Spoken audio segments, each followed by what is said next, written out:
What's going on, guys? We're back. We're going to give you guys an inside look at Red Demon and specifically our T-Case program. So unfortunately, that's actually what took us out in Maryland. I know some of you guys may follow the car. Some of you guys may not, but Red Demon is a 1995 Mitsubishi Eclipse. We do a lot of stick shift racing with it. We do all the stick shift classes from TX2K, FL2K, import versus domestics in Maryland. So our last event was in November and we had a little bit of an issue. We've actually never broken this part before. This is the output shaft for the transfer case. So basically this gear bolts onto it and that's what drives the drive shaft. So the problem with what we've been doing is we've been cycling out the gears. The gears are an issue. They crack, they have problems. We haven't been cycling out the shafts. So we're gonna start doing that, right? Obviously, you kind of learn and evolve as the racing program comes along, so that's something we need to do. So this transfer case right here is the one that actually broke the shaft. This one from here on over. It's got all the goodies in it. I got a brand new gear set from Magnus Motorsports. Both gears, brand new. Look at this shaft. It's like REM treated, beautiful looking shaft. All right, so this ends up being our stage 4 T-case. So it's got a billet front housing and it's got our billet mid housing. It's a bad boy. Now, problem is with this transfer case, this is actually the one that we went 685 on. This had a shaft in it that I have no idea how many passes are on it. If you had to ask me, I would say, I don't know, 6 years worth of passes. I have no idea. So we're gonna get rid of that. We're gonna cycle that out because we don't want you know, what happened in Maryland to happen again. So we're gonna put a brand new shaft in this T-case. The gears are good, so we should have two solid T-case, two cases going together for Texas. We should be ready to rip. And then the failure that we had in Maryland, we can now eliminate because now we're gonna keep track of how many passes, not only the gears, but the shafts have on them. So I'll probably cycle the shaft out maybe every 2 or 3 T-cases, something like that. So yeah, that was what took us out. So hopefully it's not gonna take us out again, right? And then there's a common misconception, right? People think that I work on Red Demon during the day, right? There's no way that I could ever work on Red Demon during the day and have my business survive. The only way that we can race this car is because we're here on the weekend. I'm here with some buddies. Got my buddy Mike and Flip over here, and they're the same dudes that came with me to Maryland. They're the same guys that make this car possible. Without coming here late at night, my buddy Matt was here helping me tear these transfer cases down the other night. We were here until, I don't know, midnight or something, maybe 1 o'clock, tearing them down. Without friends and family, this car is nothing. I mean, it's not so much Boostin. It is Boostin, but it's the friends and the family that make the car happen. You know what I mean? It's their time, it's their help. I got my other 2 buddies down there. They're tearing down the 2 transmissions that we have to tear down. What's up, guys? So, you know, and then, I mean, if I had a bunch of time to work on the car, I'd have all this stuff ready months in advance. We're leaving in 1 week. I got 2 transfer cases to build. They're taking apart the 2 transmissions that we got to service. Luckily, I've got the 2 engines ready to go, but it's a scramble. It's always a scramble, and it's a lot of work, and it's a little bit of stress, but it's all worth it when you crack off that pass. So that's what we're looking for in Texas, is a nice solid pass. We're heading under the Red Demon skirt. Be gentle. Got the new carbon drive shaft going in. It's got a different mount. We're having to work on that mount here. Get it nice and straight. We weighed the drive shaft. And this thing is 6.5 pounds lighter than our old drive shaft. Huge difference. Huge, huge difference. So we're just getting it trued up, straightened up. I don't know if a lot of you know, but this was a front wheel drive car. So this is actually a mount that we made that bolted into the car that mounted the old drive shaft. We're just modifying that to now hold this new mount.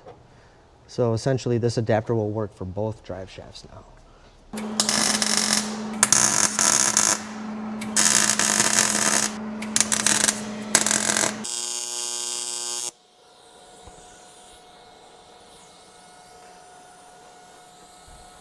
We've got the drive shaft mount finalized.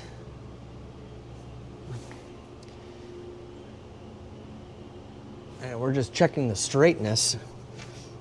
this piece of string, and we've got 3 bolts that are the same length. One in the back of the drive shaft here on the string. One right there on the string. And then we're going to go right here in the center. Same length bolt. All right, right in there. So we know it's nice and straight, nice and solid. Took a bunch of weight off the car. Super happy with this. All right, guys, so we've got Red Demon transmission on the bench. Wanted to give you guys an inside look at it, kind of what we service with it, what we look at when we take it apart, and all those types of things. So in Maryland, we talked about earlier in our transfer case video, we had a transfer case failure. And what that does is it puts all the power to the front wheels, and then the front wheels hop or bounce down the track. So very, very hard on driveline components, really, really hard on the transmission. We've had input shaft failures in the past, and it's because of that shock that it sees when a transfer case breaks. We'll have an input shaft break 2 or 3 passes down the line. So we're gonna actually preemptively kind of strike and put the new parts in the transmission before we have any issues, and kind of show you what we look at. So this is a dog box transmission. So that refers to the way that it engages. And basically there are no synchros. This is the gear, this is the hub, and that's engaging the gear, right? And that's not engaged. So there are no synchros, very, very harsh engagement, but what you want for racing. Now what happens when these wear out is the edges of these dogs up in the top right corner or the top left corner will get worn out or rounded over, and then it doesn't grab this sleeve properly when you go to engage the gear, right? So when we take the transmission apart, we inspect all the dogs. We'll do it for second, third, and fourth. All of our shifting gears, right? These actually look really, really nice. Right? I'm gonna show you an example of one that doesn't look that nice. This is out of an Evo transmission. This is a gear we had upstairs. So you can see how the corner gets rounded off right there. So that's something that we would want to replace, or you can actually trim these gears and cut them. So that's what you're looking for when you take these transmissions apart. Another thing, like I said, we had a failure. We had the car bouncing down the track. It saw a lot of shock. You can actually see it in the input shaft. So that part number should be straight with the shaft. And the reason they put that part number there is so you can see any twist that the shaft does have. I don't know if you guys can see that on camera, but there's a little bit of twist in the part number, and there's a little bit of twist in the splines.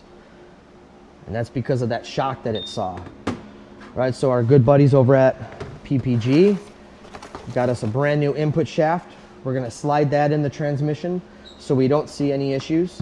Right, and then along with that T-case failure, our output shaft saw some abuse as well. So I've got the new input shaft on the left and the old input shaft on the right. And you guys can definitely see the twist, or no, I'm sorry, not input shaft, output shaft.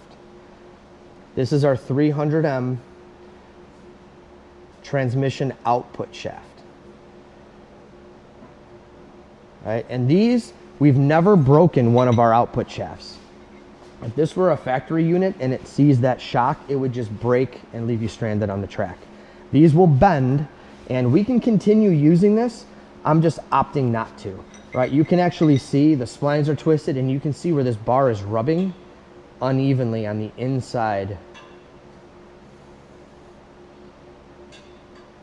All right, so there's definitely, that bar's not straight anymore. It's seen some abuse. We're gonna swap this in, right? So we're gonna put in a new input shaft, a new output shaft. All the dogs look really, really good, and we're gonna assemble the trans. We should be ready for TX2K, and we should be reliably shifting. All right, there should be no issues with this stuff.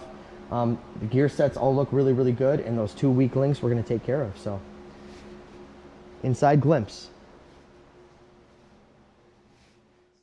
So, got our turbo here from Apex Turbo.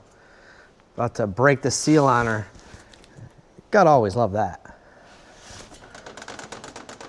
So basically we're going from an 86 millimeter turbo to an 88 millimeter turbo. All right, so a little bigger. A little spicier. And then from what I understand, the bearing section is a little bit more efficient, therefore creating a little bit less drag on everything. Let's check it out. Oh man, it looks good. And just moving the turbo makes the wheel spin. You see this? What the? Yeah, that definitely seems pretty nice. Awesome. So yeah, a little bit bigger in millimeter, 2 more millimeter. The bearing section more efficient. They say it should make more power just based on the bearing system. So I'm gonna trust them. And then we're gonna do something here. We're gonna weld on this Vibrant Vangeon clamp assembly. So basically, this traditional V-band doesn't allow for any flex. So once you clamp your V-band on here, it's solid to the turbo. Where this one, once you weld this onto the turbo, has a collar and there's an O-ring that sits in the groove, and that allows for some flex and some movement. So that's what we're gonna end up using. We're gonna weld that onto the turbo once we cut off this traditional V-band flange. So let's go get it taken care of.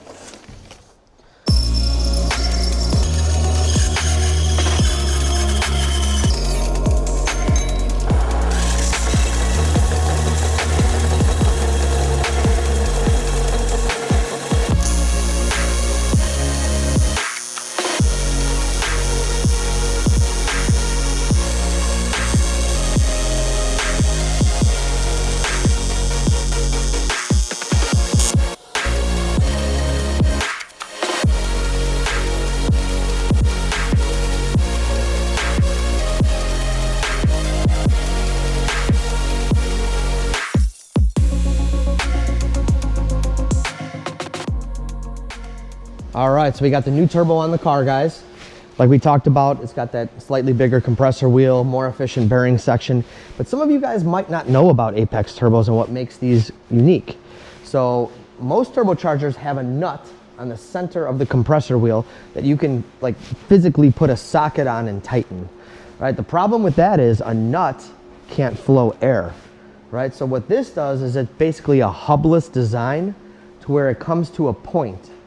Right, so just on either side of that point, it's able to grab air and flow air. So it makes, for the same compressor inducer size or compressor wheel size, it makes for actually more surface area that the compressor wheel can actually grab air and push it into your engine. So really, really unique design. And then on top of that, these turbos are very, very robust. They're used, the Apex turbos are used in the tractor pulling world. And diesels run, you know, 100, 150, 200 pounds of boost. So these things can take the beating, and I've actually never, ever, ever broke one yet. So this thing has been rocking and rolling for 2 years.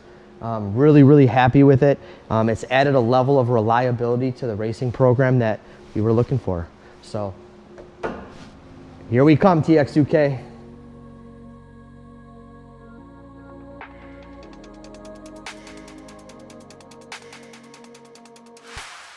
Little bit less angle there. Hey, is that on video? That better not be on video.